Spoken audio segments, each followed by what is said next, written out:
भारत माता की। भारत माता की। भारत माता की। जय हिंद। जय हिंद। जय हिंद। अरुणाचल प्रदेश के राज्यपाल श्रीमान के.टी. पटनायक जी, राज्य के लोकप्रिय युवा मुख्यमंत्री पेमा खांडू जी,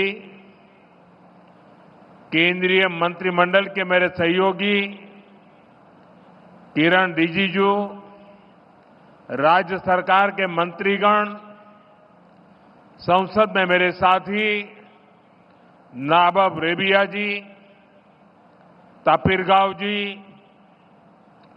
सभी विधायक साथी, अन्य जनप्रतिनिधिगण, अरुणाचल के मेरे प्यारे भाई और बहनों, बॉम्येरुंग,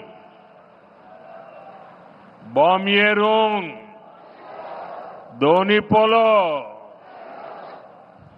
सर्वशक्तिमान दोनी पोलो हम सबको आशीर्वाद दें। साथियों, हेलीपैड से यहां इस मैदान तक आना, रास्ते में इतने सारे लोगों से मिलना, बच्चों के हाथों में तिरंगा, बेटे बेटियों के हाथों में तिरंगा, अरुणाचल का ये आदर सत्कार गौरव से भर देता है। और ये स्वागत इतना जबरदस्त था कि मुझे पहुंचने में भी देरी हो गई, और इसलिए भी मैं आप सबकी क्षमा मांगता हूं। अरुणाचल की ये भूमि उगते सूर्य की धरती के साथ ही देशभक्ति के उफान की भी धरती है, जिसे तिरंगे का पहला रंग केसरिया है, वैसे ही अरुणाचल का पहला रंग केसरिया है। यहां का हर व्यक्ति शौर्य का प्रतीक है, सादगी का प्रतीक है, और इसलिए अरुणाचल तो मैं कई बार आया हूं, राजनीति में सत्ता के गलियारों में नहीं था तब भी आया हूं, और इसलिए यहां की ढेर सारी यादें मेरे साथ जुड़ी हुई हैं, और उसका स्मरण भी मुझे बहुत अच्छा लगता है। आप सभी के साथ बिताया हर पल मेरे लिए यादगार होता है। आप जितना प्यार मुझे देते हैं, मैं समझता हूं जीवन में इससे बड़ा कोई सौभाग्य नहीं होता है। तवांग मठ से लेकर नामसाई के स्वर्ण पगोड़ा तक अरुणाचल शांति और संस्कृति का संगम है, मां भारती का गौरव है। मैं इस पुण्य भूमि को श्रद्धापूर्वक प्रणाम करता हूं। साथियों, मेरा यहां आज अरुणाचल आना तीन वजहों से बहुत विशेष हो गया है। पहला तो ये कि आज नवरात्रि के पहले दिन मुझे ऐसे सुंदर पर्वतों के दर्शन करने का सौभाग्य मिला। नवरात्र में आज के दिन हम मां शैलपुत्री की पूजा करते हैं, और शैलपुत्री वो प्रयागराज पर्वतराज हिमालय की ही बेटी है। दूसरी वजह ये कि आज से देश में नेक्स्ट जनरेशन जीएसटी रिफॉर्म्स लागू हुए हैं। जीएसटी बचत उत्सव की शुरुआत हुई है। त्योहारों के इस मौसम में जनता जनार्दन को ये डबल बोनांजा मिला है। और तीसरी वजह है आज के इस पावन दिन अरुणाचल में विकास के ये ढेर सारे नए प्रोजेक्ट्स। आज अरुणाचल प्रदेश को पावर, कनेक्टिविटी, टूरिज्म और हेल्थ सहित अनेक सेक्टर से जुड़े प्रोजेक्ट मिले हैं। ये बीजेपी की डबल इंजन सरकार के डबल बेनिफिट का बेहतरीन उदाहरण है। मैं अरुणाचल वासियों को इन प्रोजेक्ट्स की बहुत बहुत बधाई देता हूं। यहां मंच पर आने से पहले मुझे यहां छोटे मोटे सब व्यापारियों से बातचीत करने का अवसर मिला, उनकी दुकानों में उनके प्रोडक्ट्स देखने का अवसर मिला और उससे भी ज्यादा मैंने उनके उत्साह को अनुभव किया, उनके उमंग को अनुभव किया। और ये बचत उत्सव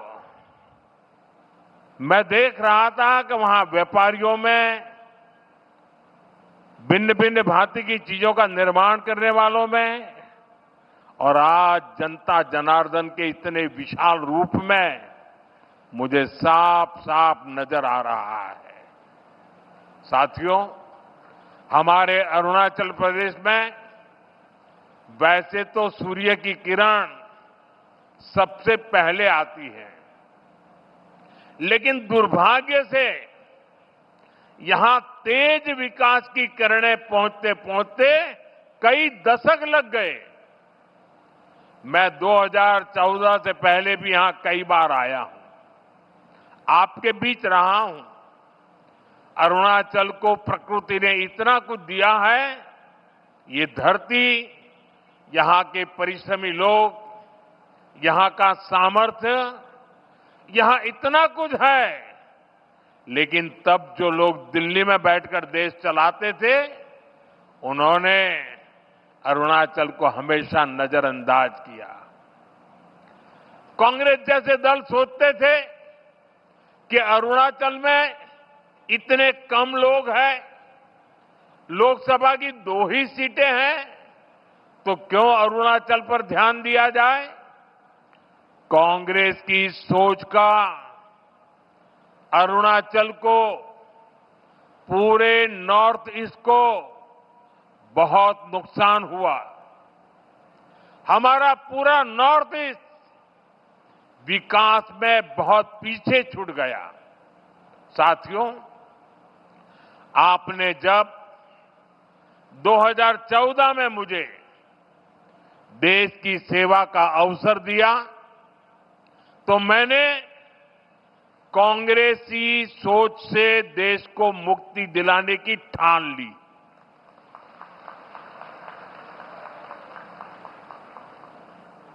हमारी प्रेरणा किसी राज्य में वोटों और सीटों की संख्या नहीं, नेशन फर्स्ट की भावना है।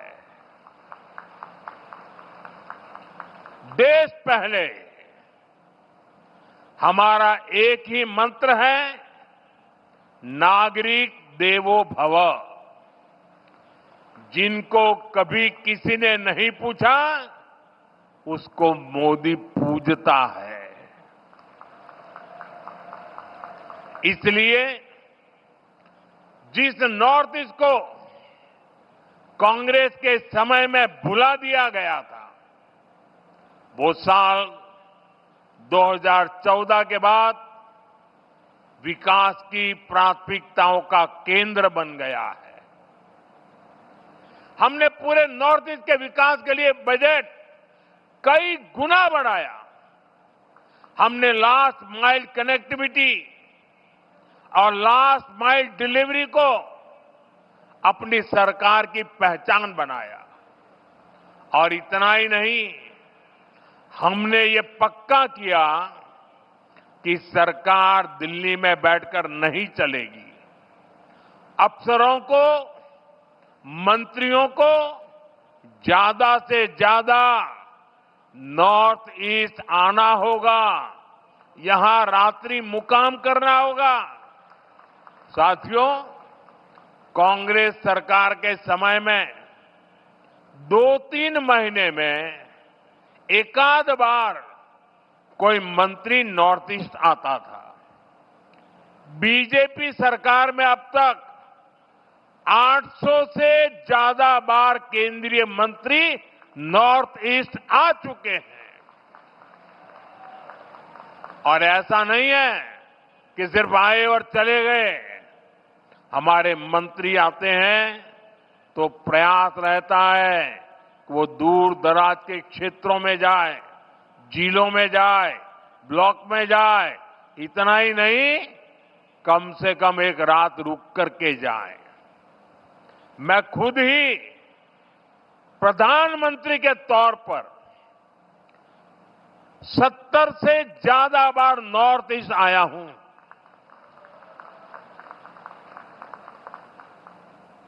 अभी पिछले हफ्ते ही मैं मिजोरम, मणिपुर और असम गया था और रात गुवाहाटी में रुका था। नॉर्थ ईस्ट मुझे दिल से पसंद है और इसलिए हमने दिल की दूरी भी मिटाई है, दिल्ली को आपके पास लेकर के आए हैं। साथियों, हम नॉर्थ ईस्ट के 8 राज्यों को अष्टलक्ष्मी के रूप में पूजते हैं। इसलिए इस क्षेत्र को विकास में पीछे नहीं देख सकते।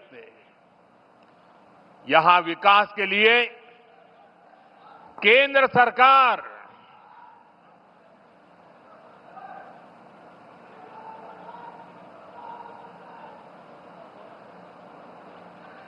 सरकार ज्यादा से ज्यादा पैसे खर्च कर रही है।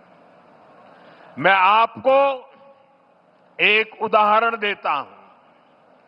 आप में से कुछ लोगों को पता होगा, देश में जो टैक्स इकट्ठा होता है उसका एक हिस्सा राज्यों को मिलता है।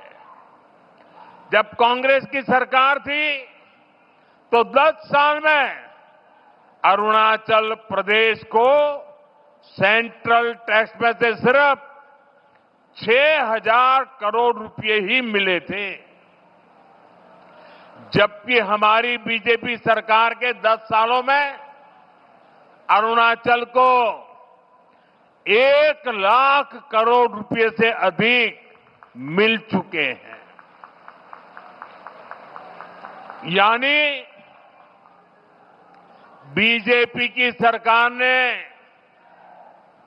अरुणाचल को 16 गुना ज्यादा पैसा दिया है।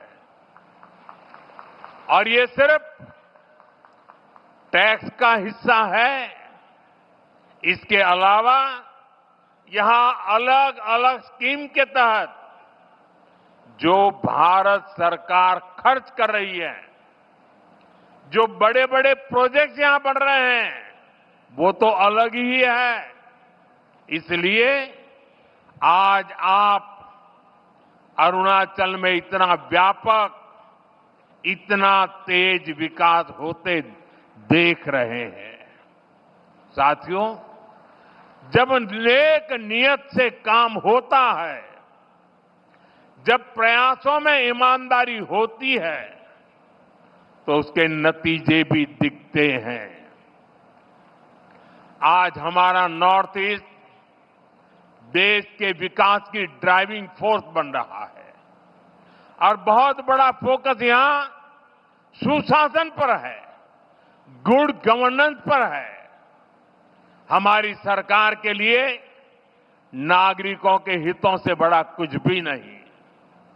आपका जीवन आसान बने और आसान बने, इसलिए ईज ऑफ लिविंग, आपको आने जाने में मुश्किल ना हो, इसलिए ईज ऑफ ट्रैवल, आपको इलाज में परेशानी ना हो, इसलिए ईज ऑफ मेडिकल ट्रीटमेंट, आपके बच्चों को पढ़ाई में दिक्कत ना हो, इसलिए ईज ऑफ एजुकेशन, आपको व्यापार कारोबार में परेशानी ना हो, इसलिए ईज ऑफ डूइंग बिजनेस।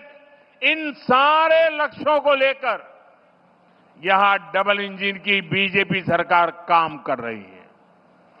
जिन इलाकों में पहले कोई सड़कों की सोच भी नहीं सकता था, आज वहां अच्छे हाईवे बन रहे हैं।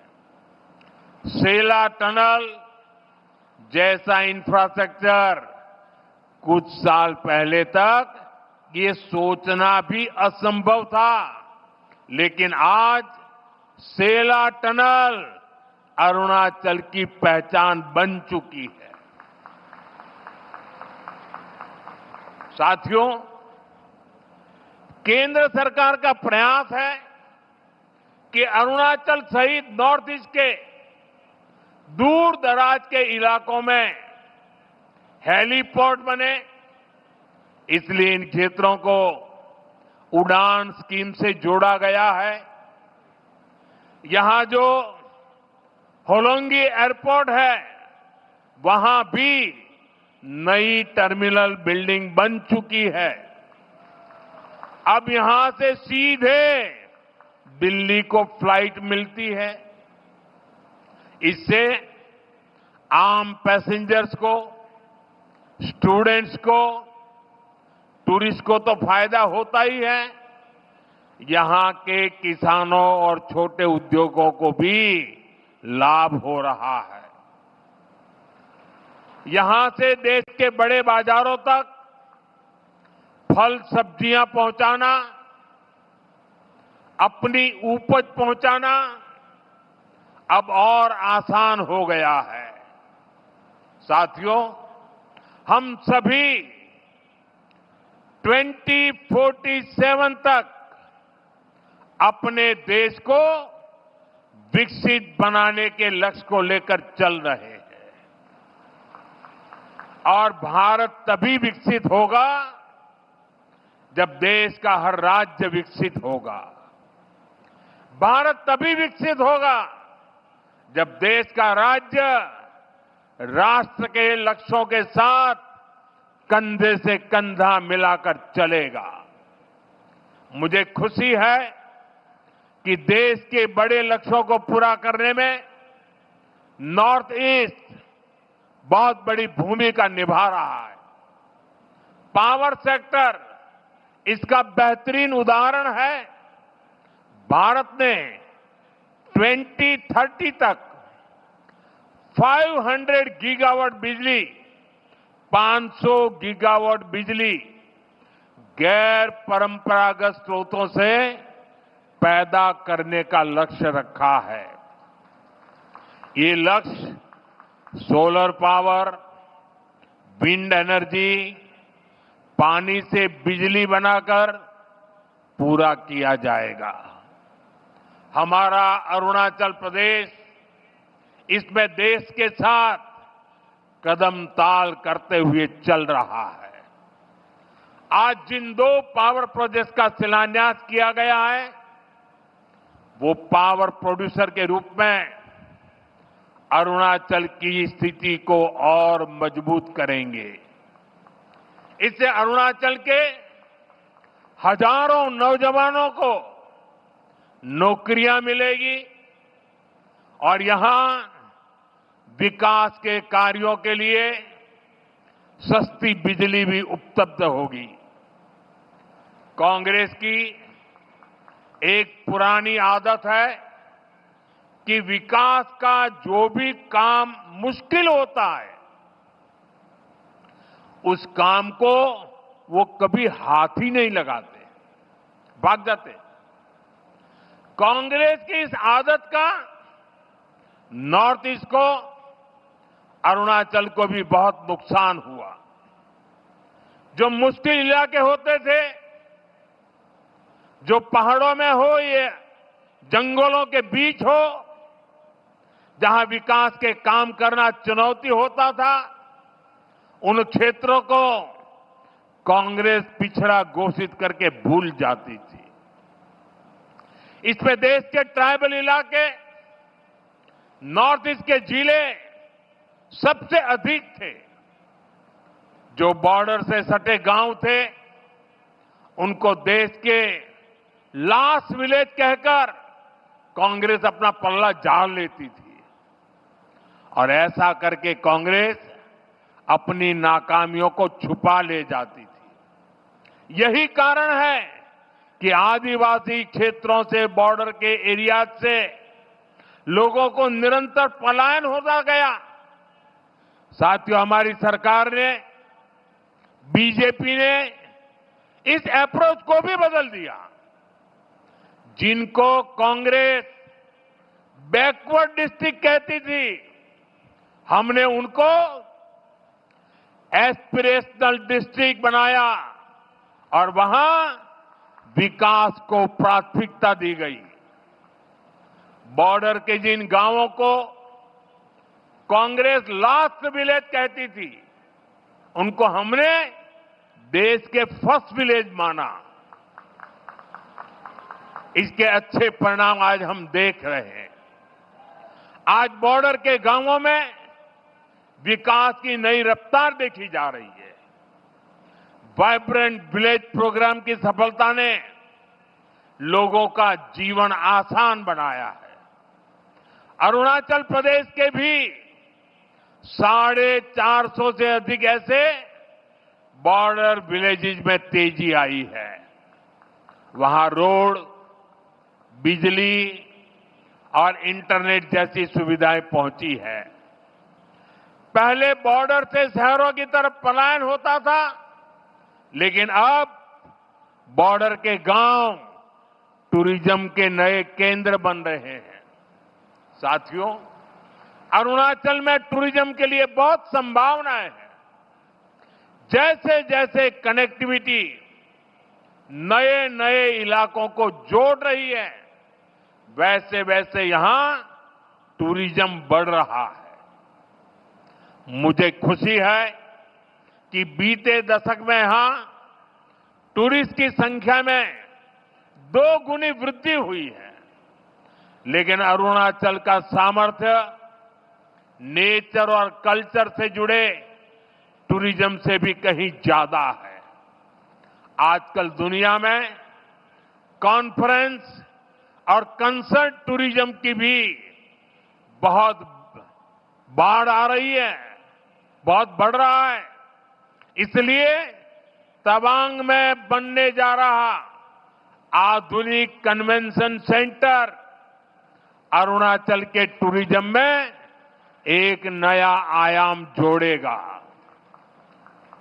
अरुणाचल को भारत सरकार के वाइब्रेंट विलेज अभियान से भी बहुत मदद मिलेगी। ये अभियान हमारे बॉर्डर किनारे बसे गांवों के लिए मील का पत्थर साबित हो रहा है। साथियों, आज अरुणाचल में तेजी से विकास इसलिए दिख रहा है क्योंकि दिल्ली और ईटानगर दोनों जगह बीजेपी सरकार है। केंद्र और राज्य दोनों की ऊर्जा विकास में लग रही है।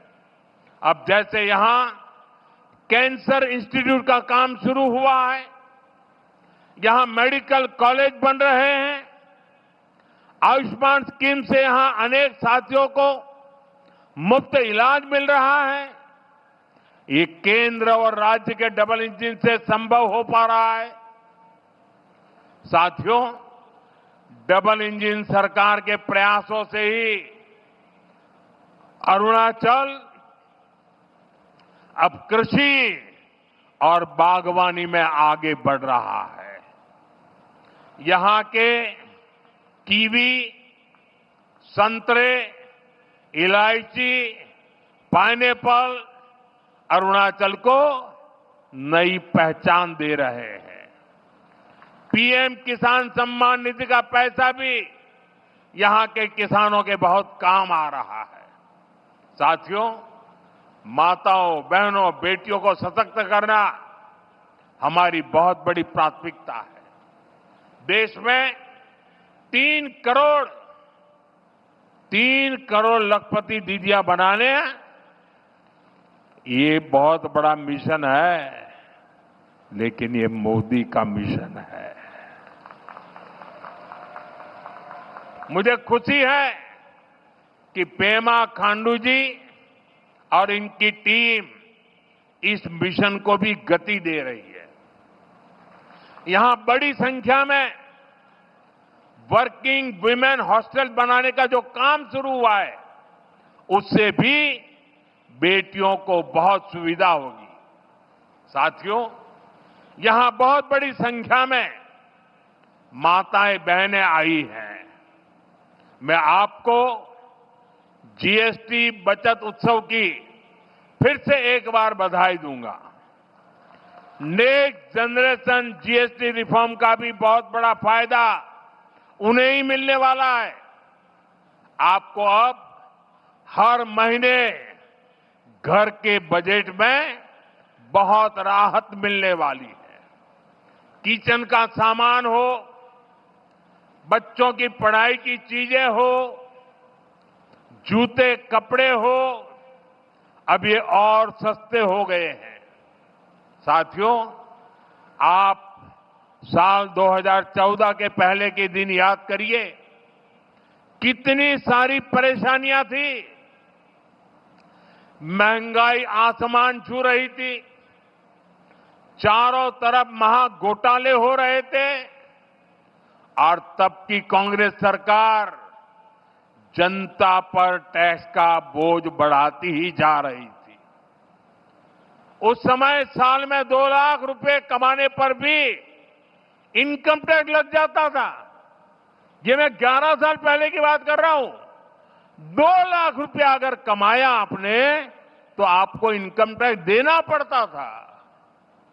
और आम जरूरत की कई चीजों पर कांग्रेस की सरकार 30% से अधिक टैक्स लेती थी। बच्चों की टॉफी पर भी इतना टैक्स लगाया जाता था। साथियों, तब मैंने कहा था, मैं आपकी कमाई और आपकी बचत दोनों को बढ़ाने का काम करूंगा। बीते सालों में देश के सामने अनेक बड़ी बड़ी चुनौतियां आई, लेकिन हम इनकम टैक्स घटाते गए। इसी साल हमने, अब विचार कीजिए, 11 साल पहले 2 लाख, इसी साल हमने 12 लाख रुपए तक की वार्षिक आय पर इनकम टैक्स 0 कर दिया। और आज से जीएसटी को भी हमने सिर्फ 2 स्लैब तक सीमित कर दिया है, 5% और 18%। बहुत सारी चीजें अब टैक्स फ्री हो गई है। बाकी सामान पर भी टैक्स बहुत कम हो गया है।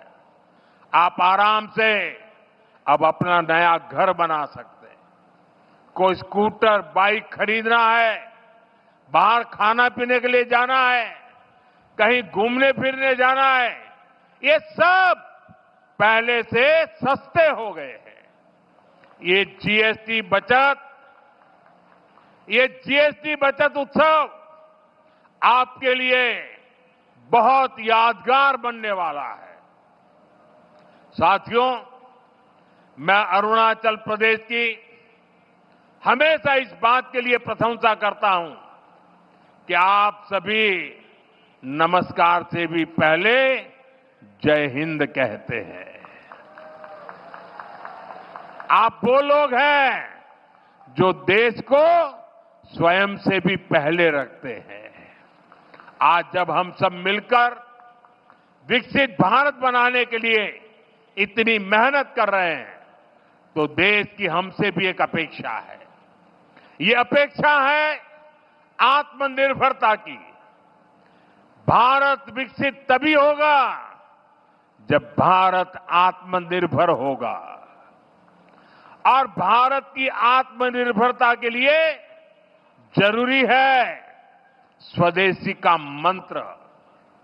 आज समय की मांग है, देश की मांग है कि हम स्वदेशी अपनाएं, खरीदे वही जो देश में बना हो, बेचे वही जो देश में बना हो, गर्व से कहें ये स्वदेशी है। मेरे साथ बोलेंगे? आप लोग मेरे साथ बोलेंगे? मैं कहूंगा गर्व से कहें, आप कहें ये स्वदेशी है। गर्व से कहें, गर्व से कहें, गर्व से कहें। इसी मंत्र पर चलते हुए देश का विकास होगा, अरुणाचल का, नॉर्थ ईस्ट का विकास तेज होगा। एक बार फिर आपको इन विकास परियोजनाओं के लिए बहुत बहुत शुभकामनाएं देता हूं। आज नवरात्रि का पावन पर्व भी है, बचत उत्सव भी है। तो इस उत्सव में शरीक होने के लिए मेरी एक रिक्वेस्ट है आपको, अपना मोबाइल फोन बाहर निकालिए और मोबाइल फोन का फ्लैश लाइट चालू कीजिए। सब अपने मोबाइल की फ्लैश लाइट चालू करें। सबके मोबाइल की फ्लैश लाइट चालू करिए और हाथ ऊपर कीजिए सबका। सब अपने मोबाइल की फ्लैश लाइट। ये बचत उत्सव का नजारा है, ये बचत उत्सव की ताकत है। ये नवरात्रि का प्रथम दिन है। देखिए प्रकाश ही प्रकाश है और अरुणाचल का प्रकाश पूरे देश में फैल जाता है। देखिए चारों तरफ नजारा देखिए, चारों तरफ नजारा देखिए।